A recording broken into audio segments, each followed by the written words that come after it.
आज मैं आपको जीवन में आगे बढ़ने का, तरक्की करने का, सफलता पाने का एक बहुत बड़ा फार्मूला डिस्कस करने वाला हूं। अपने दाएं बाएं नजर उठा के देखिए, कोई भी कामयाब इंसान, फिर वो चाहे कोई दुकानदार हो, कोई व्यापारी हो, कोई नौकरी कर रहा हो, कोई भी कामयाब इंसान देख लीजिए, जब वो कामयाब हो जाता है ना, कोई उसके डिटेल मार्क कार्ड नहीं पूछता है, कोई नहीं पूछता है उसने स्कूल में कैसा परफॉर्म किया था, कॉलेज में कैसा परफॉर्म किया था। उनकी कामयाबी का दरअसल रहस्य इसमें नहीं छिपा हुआ है, उनका रहस्य किसी और जगह में छिपा हुआ है। किस जगह में छिपा हुआ रहस्य? वो रहस्य है अग्नि तत्व में। जिन लोगों के जीवन में अग्नि तत्व, फायर एलिमेंट एक ठीक ठाक प्रोपोर्शन में होता है, सही मात्रा में होता है ना, वो लोग जीवन में बाकियों से बहुत आगे बढ़ जाते हैं। लेकिन क्या आपको पता है कि अगर दुनिया की आबादी को 100 के नंबर से माना जाए तो कितने परसेंट लोगों में अग्नि तत्व जो है ये डेवलप होता है? केवल 5% लोगों में। यानी अगर आप जीवन में अच्छे से कामयाब होना शुरू हो गए और लगातार कामयाब होते चले जा रहे हैं तो फिर आप दुनिया के टॉप 5% लोगों में हैं। कितनी अमेजिंग बात है ये। और आज के वीडियो में यही चर्चा होने वाली है कि इस टॉप 5% लीग में किस तरह से खुद को स्टैब्लिश किया जाए। और ये जो 5% है ना, हर कैटेगरी में होते हैं, अमीरों में भी, कामयाब लोगों में भी, सुखी लोगों में भी, हर कैटेगरी में टॉप 5% लोग जो है ना, सभी में अग्नि तत्व जो है ये भरपूर मात्रा में होता है। लेकिन ये बात यहां अग्नि तत्व तक आके नहीं रुकेगी, ये बात आगे जाके आपकी जन्म कुंडली में, आपके घर के वास्तु में कई लेयर तक जाने वाली है। इसलिए इस वीडियो में एंड तक बने रहिएगा। नमस्कार, मेरा नाम है योगेश शर्मा, स्वागत है आपका happy life with Yogesh Sharma में। दोस्तों, इस वीडियो में आगे बढ़ने से पहले एक विनम्र निवेदन कि अगर अभी तक आपने अपने इस चैनल को सब्सक्राइब नहीं किया है तो कृपया सब्सक्राइब जरूर करिएगा और बेल बटन दबाना ना भूलिएगा। अग्नि तत्व की बात चली है ना, तो सबसे पहले आपको यह पता होना चाहिए कि पंच तत्व जिससे शरीर बना है, सृष्टि बनी है, आपका भवन बना है, पूरे का पूरा ब्रह्मांड बना है, वो है अग्नि, पृथ्वी, जल, वायु और आकाश। ये जो 5 तत्व है ना, इनका आपके अंदर, आपके जीवन में प्रॉपर एक बैलेंस होना चाहिए। जितना तत्व जहां के लिए जरूरी है ना, उतना ही होना चाहिए।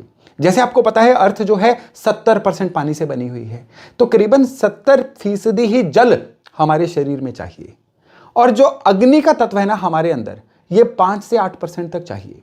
और अगर यही अग्नि का तत्व जो आपके अंदर है, आपके भवन के अंदर भी उसी प्रपोर्शन में हो, आपके द्वारा लिए जाने वाले डिसीजंस में भी उसी प्रपोर्शन में हो, तो फिर आपके अंदर की अग्नि जागृत हो जाती है। अब अंधेरे में अग्नि जागृत हो तो क्या होता है? ये आपको रास्ता दिखाती है, ये आपको सिक्योरिटी देती है, विपदाओं से बचाती है। ठीक यही काम आपके जीवन में अग्नि तत्व का जागृत होना करता है। और जब अग्नि तत्व बुझ जाता है ना, मन एंजाइटी का, घबराहट का शिकार होना शुरू हो जाता है। अनिश्चय की स्थिति जिन भी लोगों में है ना, उनके अंदर का अग्नि तत्व बहुत बुरी तरह से कमजोर हो रखा है। जिन लोगों को भी हमेशा भय सताता है ना, न जाने आने वाले कल में क्या होगा, हर बात पे शक करते हैं कि कहीं सामने वाला उनको चीट तो नहीं कर रहा है, मेरे साथ होगा ही क्या, ये अग्नि तत्व के कमजोर होने की बहुत बड़ी निशानी होती है। और ये आगे जाके क्या करती है? आपको कमाने से रोकती है। ये आगे जाके क्या करती है? आपको सही जगह पे पैसे को निवेश नहीं करने देती। आपके पास पैसा अगर किसी भी कारणवश आ भी जाए, अग्नि तत्व कमजोर होगा, वो धन आपके पास टिकेगा नहीं, आया, टच करके चला गया। ऐसे लोगों की अगर लॉटरी जैकपॉट भी निकल जाए ना, ये उस पैसे को संभाल नहीं पाते हैं। पैसा संभालना, पैसे को कई गुना मल्टीप्लाई करना, ये आपका अग्नि तत्व होता है। सॉल्यूशंस मिलते हैं इंसान को जब अग्नि तत्व स्ट्रांग होता है। आपने कभी नोट किया, किसी बहुत बड़े नेता से आप मिलने जाएं, किसी बहुत बड़े ऑफिसर से आप मिलने जाएं, वो छोटी बात करते हैं, वो पूरे सॉल्यूशन की बात करते हैं। आप उनसे जब लंबी बात करना शुरू करेंगे ना, वो आपको टोक के बोल देंगे, कम टू द पॉइंट। ये होता है उनका अग्नि तत्व जागृत होता है। तो कितनी कॉमन चीज हो गई ना कि जो भी एक पिनक्कल पे पहुंच गया, एक बहुत ऊंचाई पे पहुंच गया, उसने अपने अंदर का अग्नि तत्व जागृत किया तो पहुंचा। पॉलिटिशियंस की ही बात कर रहे हैं ना, तो पॉलिटिशियन में 2 तरह के लोग होते हैं। लीडर सारे ही हों, लेकिन जिनमें अग्नि तत्व होगा ना, वो बाकियों से एकदम से आगे निकल जाएगा। अब आपने बहुत सुन लिया होगा अग्नि तत्व, अग्नि तत्व। आपके अंदर भी एक सवाल आ रहा होगा कि भाई ये समझ लिया अग्नि तत्व क्या होता है, अब हमें समझाओ, हम अपने अंदर इसको जागृत कैसे करें। अब यहां पे एक बहुत बड़ा खेल और आता है कि यही जो अग्नि तत्व है ना, आपके भवन में एक दिशा विशेष से भी जुड़ा हुआ है। यही अग्नि तत्व जो है आपके जीवन में जो भी आपका बिहेवियर है ना, उसमें भी एक बहुत गहरी चीज से जुड़ा हुआ है। चलिए दोनों चीजें डिस्कस करते हैं। बिहेवियर में जुड़ा हुआ है आपके सबकॉन्शियस माइंड से। कहते हैं ना कि जो आपके सबकॉन्शियस के अंदर फीड हो जाता है, वही आपके जीवन में घटित होना शुरू हो जाता है। कोई इंसान खुद को ट्रेंड करता है, सोचता ही रहता है कि मैं ये नहीं कर सकता, मैं ये नहीं कर सकता, तो अल्टीमेटली वो चीज उसके लिए हवा भी बन जाती है और वो सच में उस चीज को नहीं कर पाता है। और कई मोटिवेशनल स्पीकर आपने ये कहते हुए सुना होगा कि खुद को हमेशा आप एक पॉजिटिव वाइब्स दो, आप हमेशा खुद को बोलो मैं ये कर सकता हूं, दरअसल ये अपने अंदर अग्नि तत्व जगाने वाली एक प्रक्रिया होती है। लेकिन अगर आपके भवन के अंदर का अग्नि तत्व कमजोर होगा ना, आप लाख कोशिश कर लीजिए, आप खुद को एक पॉजिटिव एफर्मेशन दे ही नहीं पाओगे। 2 दिन दे दोगे, तीसरे दिन वो एफर्मेशन फिर से बुझ जाएगी। और आपके घर के अंदर का जो साउथ ईस्ट एरिया, वैसे तो साउथ से लेके साउथ ईस्ट तक सारे का सारा ही अग्निकोण है आपके घर में, लेकिन प्रॉपर जो अग्नि एरिया है ना, ये आपके घर का दक्षिण पूर्व यानी साउथ ईस्ट एरिया है। आप घर के एक रफ मैप बनाइए कागज पे, और उसमें बीचों बीच में कंपास से आप देखिए आपके घर के अंदर का साउथ ईस्ट एरिया कौन सा है। साउथ ईस्ट एरिया जो है ना, ये अग्नि का एरिया है। ये एरिया अगर आपके घर का कमजोर होगा, आप सबकॉन्शियसली कमजोर होते चले जाओगे। आपके अंदर एक इंफीरियरिटी कॉम्प्लेक्स आना शुरू हो जाएगा। सामने वाले की फ्रीक्वेंसी पे आके उससे मैच करके उससे कम्युनिकेट करना, उससे बात करना, ये अग्नि तत्व होता है। कई लोग होते हैं ना, बहुत जल्दी घुल मिल जाते हैं, किसी भी स्तर के लोगों से मिल के वो उनके ही हो जाते हैं, ये उनका अग्नि तत्व होता है। जब अग्नि तत्व कमजोर होता है ना, इंसान बहुत ही इंफीरियरिटी कॉम्प्लेक्स में आ जाता है। वो सोचता है मैं इनसे बात ही कैसे करूंगा, बड़े लोग हैं, मैं इनके साथ खड़ा भी कैसे होऊंगा। भाई ये अग्नि तत्व की कमजोरी है। आपके अंदर कॉन्फिडेंस नहीं है, ये आपके अग्नि तत्व की कमजोरी है। आपको कहां से धन आएगा, जीवन में आपकी समस्या का समाधान आखिर कौन निकालेगा, किस तरह से निकलेगा, ये आपको पता ही नहीं चल रहा है ना, अग्नि तत्व कमजोर है। अग्नि तत्व जब कमजोर होता है ना, इसकी एक बहुत बड़ी निशानी होती है, दनादन लॉसेस होते चले जाते हैं। इंसान सोने को भी हाथ लगाए ना, वो मिट्टी होना शुरू हो जाता है। अगर आपने नोट किया ना, पिछले कुछ वर्षों से आपने जो भी किया वो केवल और केवल लॉसेस में जा रहा है। आपने जब भी किसी चीज को हाथ लगाया वो लॉसेस में कन्वर्ट हो गई। सेम काम कोई और कर रहा है, उसका सफलता में जा रहा है, लेकिन आपका काम जो है ये लॉसेस में जा रहा है। तो ये अब आपका अग्नि तत्व कमजोर हो रहा है। अब तक आपने जान लिया कि आपके घर के अंदर का एरिया कौन सा है, आपके बिहेवियर में, आपके जिंदगी में अग्नि तत्व आपके सबकॉन्शियस से जुड़ा हुआ है, ये भी जान लिया। खराब होने पे अग्नि तत्व के जीवन में क्या क्या घटित होता है, आपने ये भी जान लिया। अब बात करते हैं कि इस अग्नि तत्व को सही कैसे किया जा सकता है। तो चलिए, जो चीज हमारे सामने प्रत्यक्ष है यानी आपका भवन, उससे शुरू करते हैं और फिर जाएंगे सबकॉन्शियस माइंड तक। तो भवन में आपने सबसे पहले तो साउथ ईस्ट में से जल का तत्व हटा देना। आपको पता है कि जल और अग्नि दोनों वैरी हैं।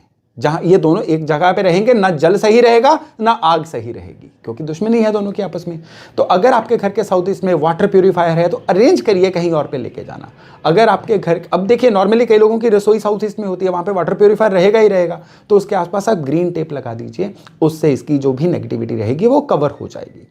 आपके घर के साउथ ईस्ट में वाटर बोरिंग नहीं होनी चाहिए। ओवरहेड वाटर टैंक भी अगर साउथ ईस्ट में होगा तो भी आपका जल तत्व खराब होगा। यानी पानी का कोई भी बड़ा अरेंजमेंट, पानी की स्टोरेज अगर साउथ ईस्ट में रहेगी ना, वो जल और अग्नि को मिक्स करेगी और अग्नि तत्व कमजोर होगा, और फिर वही सारी दिक्कतें आनी शुरू होंगी जो मैंने इसी वीडियो के शुरू में आपको बताई हैं। अब अग्नि तत्व को और सही करना है ना, तो आप वहां पे रोज चाहे एक आधे घंटे के लिए कैंडल जगा दीजिए। आपका अगर एरिया इजाजत देता है तो वहां पे एक 0 वॉट का लाल बल्ब चला दीजिए। ये लाल बल्ब थोड़ी थोड़ी देर तक रोज 4 से 6 घंटे तक भी चलता रहेगा ना, तो भी ये आपका पर्पस सॉल्व कर जाएगा। नहीं तो लाल कलर की कोई लैंप या रेड कलर का कोई भी ऑब्जेक्ट आप साउथ ईस्ट में रख दीजिए। लेकिन इससे पहले अपने बर्थ चार्ट को चेक करिएगा। आपकी कुंडली का जो 12th हाउस है ना, उसमें अगर केतु प्लैनेट रहेंगे तो फिर ये जो लाल बल्ब वाली रेमेडी है इसको थोड़ा सा अवॉइड ही करिएगा। उस केस में आप क्या कर सकते हैं कि यहां पे केवल इस एरिया को साफ सुथरा रखिए तो भी चलेगा। अब आग को कौन सी चीज जो है प्रफुल्लित करती है? आग को हवा जो है वो प्रफुल्लित करती है। तो आप अपने घर के साउथ ईस्ट को वेंटिलेटेड रखिए, वहां पे हवा की सर्कुलेशन का प्रबंध करिए। जिन भवनों में भी घर के साउथ ईस्ट में हवा का साउथ ईस्ट एरिया से आदान प्रदान नहीं होता है ना, वहां का अग्नि तत्व बुझ जाता है। उस घर के मेंबर क्या होता है, सबसे पहले तो उस घर की फीमेल्स को हेल्थ की बहुत दिक्कत आनी शुरू होती है। घर की सीनियर फीमेल मेंबर को भी, घर के जो वर्तमान मेंबर है उनकी, और अगर घर में कोई नई बहू भी आई है ना, उनके भी घर में आते ही ना सेहत की दिक्कतें कोई ना कोई आनी शुरू हो जाती है। और स्त्रियों में आपस में भी वैचारिक मतभेद रहता है, अनबन होती रहती है। तो साउथ ईस्ट को सही करना, और साउथ ईस्ट में अगर मेन गेट होगा तो फिर ये अग्नि तत्व और ज्यादा खराब हो जाएगा। जीवन में एस्केलेशन देता है अग्नि तत्व, आपको झट से लिफ्ट की तरह जीवन में लिफ्ट करवाता है, ऊपर लेके जाता है अग्नि तत्व। ये खराब होगा तो जीवन में ग्रोथ बहुत सामान्य से या सामान्य से कम भी रह जाती है। तो आप घर के अग्नि तत्व के में अभी मैंने जो जो आपको चीजें बताई हैं घर के साउथ ईस्ट में, उनको हमेशा ध्यान में रखिए। अब आइए सबकॉन्शियस को कैसे सही करना है। आपको जीवन में जो भी रिजल्ट चाहिए उसको वर्तमान में लिखिए। अगर आपको एक पर्टिकुलर आपको धन उपार्जन करना है, यहां पे ध्यान रखिएगा, कई लोग कर्जा उतारने को हमेशा ये कहते हैं मेरा कर्जा उतर जाए, मेरा कर्जा उतर जाए। कर्जा जितना मुंह से निकालेंगे कर्जा जो है वो मैनिफेस्ट होगा। कर्जे की तरफ मत देखिए, कमाई बढ़ेगी तो कर्जा उतरेगा।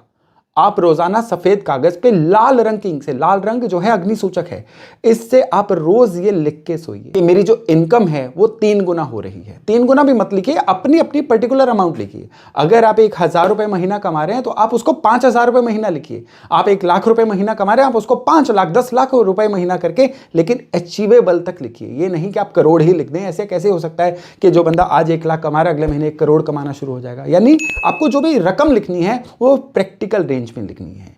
आपने सफेद कागज पे लाल रंग से एक नोटबुक लगा लीजिए, रोज लिख के सोइए कि मैं अपनी इनकम इतने रुपए प्रति महीना कर रहा हूं, मैंने प्रति महीना इतनी इनकम को अचीव कर लिया है। रोज आप इसको चाहे 1 बार लिखिए, आप 10 बार लिखिए। रात को सोने से पहले लास्ट काम ये करिए। ये होता है आपके सबकॉन्शियस की ट्यूनिंग, ये होता है आपके अग्नि तत्व जो आपके विदिन है ना, उसकी ट्यूनिंग। इसको करिएगा। और अगर आपको लगता है आपके अंदर कॉन्फिडेंस की कमी है, कोई आपकी बात को सुनता ही नहीं है, कहीं पे जाते हैं आप लॉक हो जाते हैं, ब्लॉक हो जाते हैं, अपने आप को एक्सप्रेस ही नहीं कर पाते हैं, तो फिर आपको मंगल और चंद्र की सहायता लेनी है। यानी चंद्रमा चांदी और मंगल स्क्वायर शेप, चांदी का स्क्वायर टुकड़ा गले में पहन के रखिए। फिर देखिएगा किस तरह से आपके अंदर कॉन्फिडेंस भी बूस्ट होता है और आपका सबकॉन्शियस भी रिपेयर होता है। अग्नि तत्व को बहुत सही करने का एक और तरीका है बोलना कम और करना ज्यादा। अगर आपको लगता है आप टॉकेटिव बहुत हैं, आप बहुत ज्यादा इमोशनल है, किसी भी बात को छोटे शब्दों में समझा ही नहीं पाते, आपकी फोन कॉल भी 1-1 घंटे की, आधे-आधे घंटे की लंबी हो जाती है, तो थोड़ा कम बोल के ज्यादा सॉल्यूशंस की तरफ जाना शुरू करिए। ये भी आपके अंदर के अग्नि तत्व को बहुत ज्यादा बलवान करता है। और जब अग्नि तत्व बलवान होता है, जीवन में कितनी ही समस्याएं स्वतः ही अपने आप ही सुलझनी शुरू हो जाती हैं। तो दोस्तों, पंच तत्व, हर तत्व अपने अपने आप में बहुत जरूरी है, लेकिन अग्नि तत्व की जो भी आज मैंने आपको परिभाषा बताई है, अग्नि तत्व को सही करने के जो भी तरीके बताए हैं, अगर आप इनको समझ लेंगे और अपने जीवन में इसको इंस्टॉल कर लेंगे ना, तो फिर आपके जीवन में जो भी समस्या होगी ना, आप बाहर से कोई आके हल नहीं निकालेगा, आप खुद ही हल निकालेंगे, हल भी निकालेंगे, एस्केलेट भी होंगे और जीवन में नेक्स्ट ऑर्बिट में, नेक्स्ट लेवल पे भी बहुत ही शीघ्र पहुंचना शुरू हो जाएंगे। तो दोस्तों, आज की जानकारी थी यहीं तक। मैं आशा करता हूं इससे लाभ लेके आप अपने आने वाले जीवन को बहुत ही सुगम, बहुत ही सरल, बहुत ही बढ़िया बना पाएंगे। तो चलिए, बहुत जल्द मिल रहे हैं नए टॉपिक, नए विषय के साथ। अपना खूब ध्यान रखिएगा। नमस्कार।